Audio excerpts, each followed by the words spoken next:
Hey everybody, we are going to get into PgBokeh, and we're also going to be getting into all the common tools, both either on Nukepedia or embedded inside of Nuke itself, in regards to doing depth of field and replicating things. And we're also going to try to cover in anamorphic. This all goes along with my tutorial as we start to move into the production workflow for our Blade Runner shot. So we're going to be obviously doing anamorphic.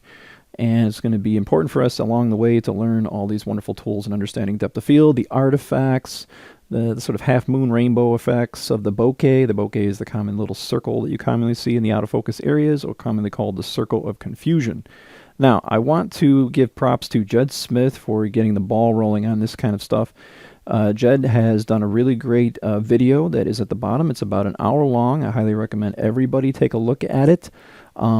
He has done a great job in explaining things. He has built two amazing tools on Nukepedia. One is optical Z defocus, and the other one is the depth of field calculator to help us really understand how depth of field is figured out. So far, I don't see anybody doing any training on PgBokeh anywhere, so I figured this is definitely something we should be addressing. There is documentation on the Pellegrine Labs website. This is a paid plugin. It is used in the industry. It seems to be the industry standard, although we've had artists on my show talk about how they commonly use these tools and so forth. So we're going to go through all of these, understanding how we can build up a specific type of bokeh, how we work in anamorphic and all that. Commonly you can use convolve or defocus and Z defocus, but you'll also see the usefulness of using optical Z defocus, again, which is by Jed himself. And again, these two can be found on Nukepedia. If you don't already have it, I highly recommend it. Go ahead and get NuBridge. I have a link to the tutorial on installing NuBridge. It's $5 a month. It allows you to simply port in all Nukepedia plugins without having you to do any sort of copy and pasting of different files and changing up your menu PY file. It just automatically installs it, and I think it's well worth the $5 a month. It's no biggie, and it's worth the investment for yourself. So with that said, let's go ahead and get started in kind of understanding what dictates the depth of field. Okay. Now, Jed has the equation. There's a common equation that you will commonly know to for what creates the depth of field, and he has applied that equation to this little depth of field calculator. So now we can actually start to practice without actually physically going out with the camera and shooting to understand how depth of field works and so forth. Again, just to reiterate, depth of field is going to be the area that is in focus, reasonably in focus, and it's a range from your camera. Okay, where if it's 5 feet out, things go into focus, and then maybe 10 feet out, they're still in focus, and they slowly go out of focus, and then they're completely out of focus. So you have foreground out of focus, background out of focus, and then you have the acceptable circle of confusion, or basically the depth of field, or the range and distance that is acceptably in focus in your camera. And again, I highly recommend you go out and buy a T5i for $500-400 and get, obviously comes with a kit lens. Get used to shooting with f-stops, ISOs, shutter speeds, just seeing how crop factors are involved, and how all of this has a look to what you're looking at, and how we have to understand that, because we're taking stuff in the real world and bringing it into the computer world. So thankfully we have this tool here to help us understand. So in this part, we're really just going to go in understanding of how the 4 different aspects affect the depth of field in your scene. Okay. So we're going to talk about that today, just getting a basic Nuke camera, and we have the plugin, again, which you can get off Nukepedia, which is the depth of field calculator. So let's go ahead and plug it in. Again, I just made a camera, and we'll plug it in right here. Okay, so let's go ahead and take a look at what happens here. I have my properties been set to 1, so I only have one thing selected at one time. And I'll go ahead and just click on the actual depth of field calculator here. You can see that it's basically just linking in all this information from the camera, and it's basically using this equation here, the common depth of field equation used by all cinematographers to figure out the depth of field of what is commonly called the depth of field near and the depth of field far. So you can see what we have here. Kind of take a look. We have a blue plane, a green plane, and a red plane.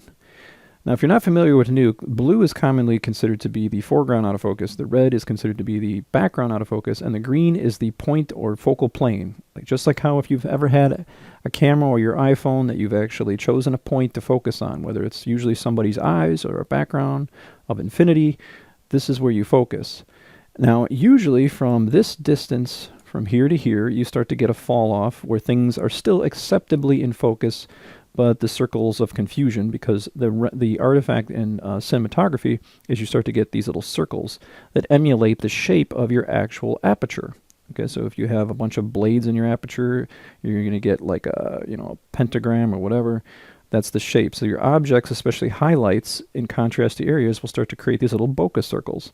So the circles of confusion will get bigger and bigger and bigger until they're acceptably unacceptable as far as you being able to understand what they look like. So they get further and further out, more and more out of focus, and you get those nice, creamy, dreamy circles, and it looks all filmic, and you're like a professional filmmaker. The four things that determine the depth of field, and again, Jed actually talks about this, which is the film back, or commonly for us digital guys, the sensor size. Most people know that the 5D Mark III, or whatever, 5D Mark IV, whatever it is now, has a very, very large sensor size. I believe Sony just released a big sensor size camera. And filmmakers love this because that means they're going to be a lot easier for them to get these really, really, big circles of confusion, very, very shallow depth of field. That's what filmmakers are always trying to go for. They're always trying to go for that artsy-fartsy, super out of focus look. Whereas if you're dealing with an iPhone, the sensor size or the film back is very, very, very tiny.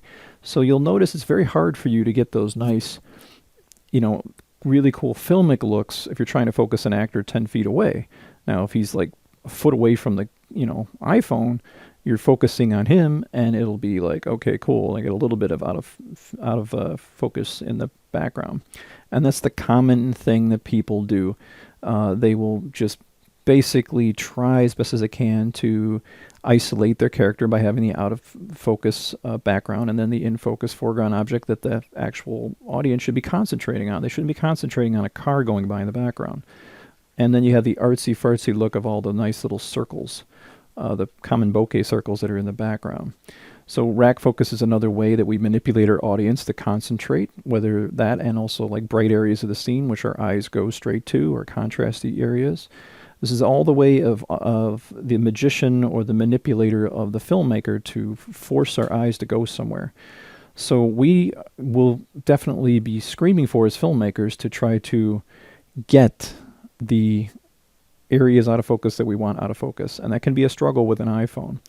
But as the bigger the sensor size is there, or if you're using film, the film back size, you will find that it's going to be easier because of the way, I won't go into details on it, just the way that photographically how images are captured through the lens itself and how big the area is. So anyway, and then there's the f-stop, the aperture. Okay, so this is the common, the blades that make a circle that let light into your camera lens.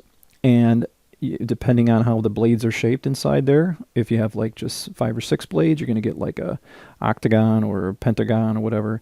And that shape will show up in the circles of confusion or the bokeh circles that you see in the background.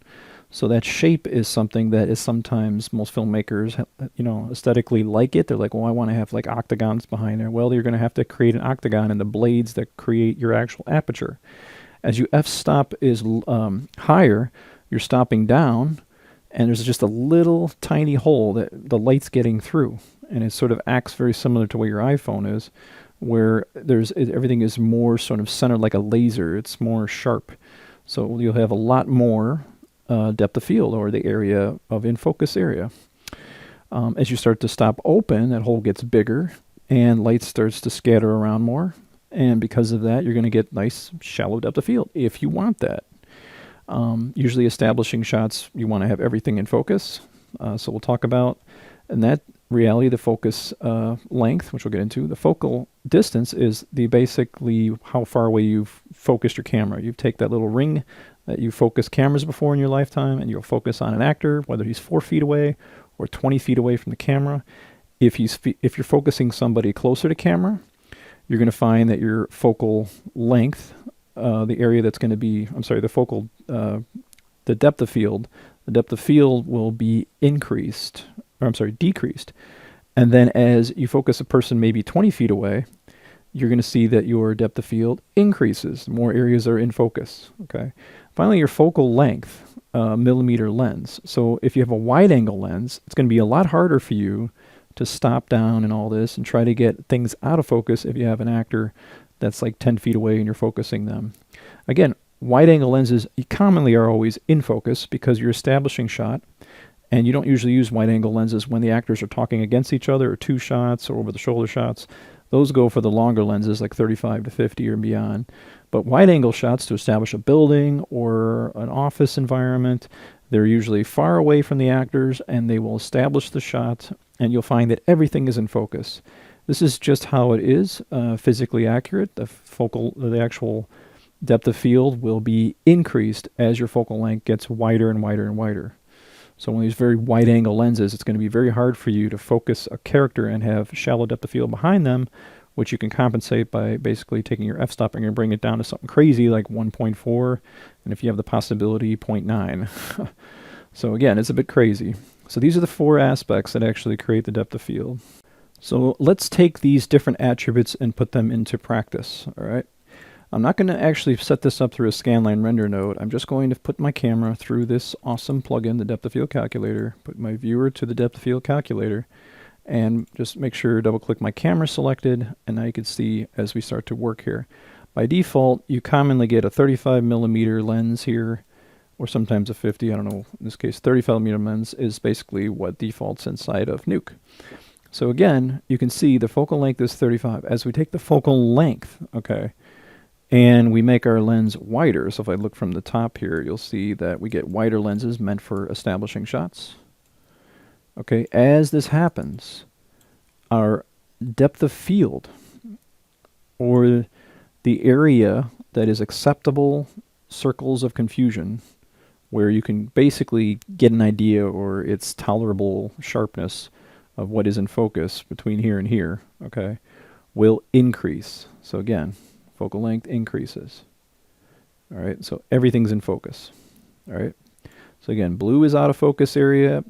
Behind this is basically what is, way too blurry to really understand what it is, and in the red, it's the background out of focus. It's way too blurry to go the other way. And again, that's represented as the depth of field near, the blue plane, depth of field far, the red plane, and then of course you got your focal distance here, which is this green right here. Okay, so again, focal length, as it decreases, will increase your depth of field, or a larger range of what is in focus. As you bring this down, things start to get your images start to look flatter, your foreground and background images start to have the same relative scale, and things just become very interesting, the look of just being very, very stacked, okay? And you'll find that you have a very, very, very small range of what's in focus.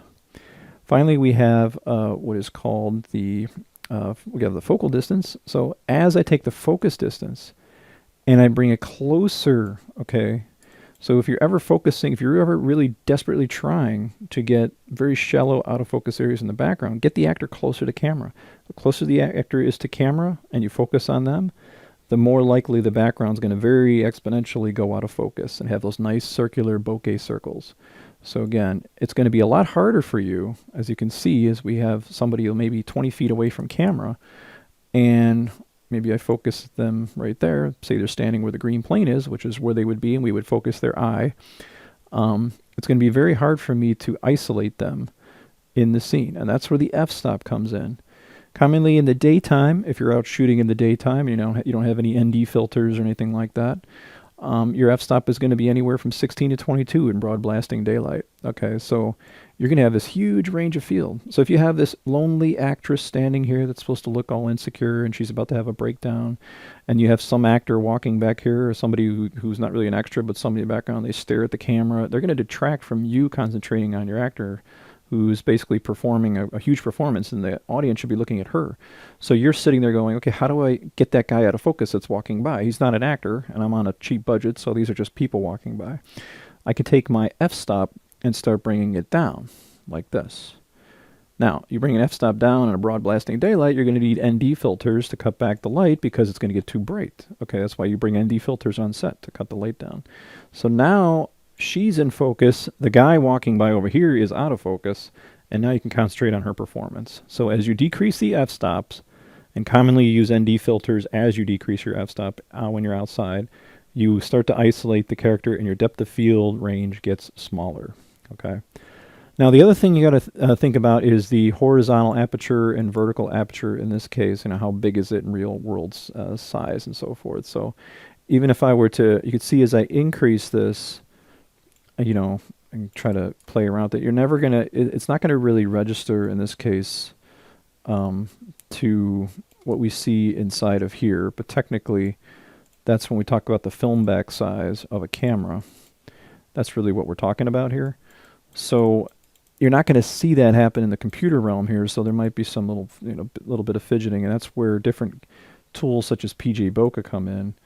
But you can see how we're not seeing the depth of field change as far as, you know, the distance itself as I'm kind of play with these two. Obviously, they usually scale together, you know, but you're not seeing a change there. But basically, when you're talking about the film back size, you're also talking about crop factor and so forth. Crop factor is another biggie that plays a part. It really is, the lens is the way it is. You're just cropping in on the image. You're just getting closer. In other words, instead of actually capturing this whole area like you would on a 5D Mark III or 4, you know, if you have a Blackmagic, it has a 1.9 crop factor. It's going to crop factor in here, but the lens itself remains the same. A 16 millimeter lens is a 16 millimeter lens is a 16 millimeter lens. Just as a 35 millimeter lens is a 35 millimeter lens is a 35 millimeter lens. Its attributes in regards to depth of field are staying the same. You're just cropping in on that image.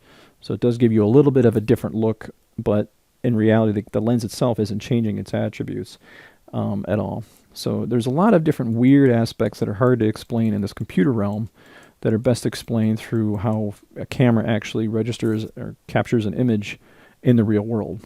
But that's basically it. The common ones you really, I mean, you don't get worried about film back too, but f-stop, focus distance, and of course focal length. Okay, so those are big realities here. We're also going to get into anamorphic as we move through this, because anamorphic is taking an image that's very long and it's squashing it down. It's taking a 4:3 image commonly if you're shooting on, you know, Alexa or 2x crop with like the anamorph filter, or 1.33 crop, which is what we're going to be using. You're squishing the image down and you're getting bokeh that is oval shaped up and down. And that's just a reality artifact that we're going to have to emulate as we kind of move through this. So we're going to be exploring a lot of these different aspects, and then eventually we're going to get into PgBokeh. But I want to take this one step at a time, and I will have files available that you guys can kind of take a look at. So anyway, with that, I hope to see you guys in the next lesson.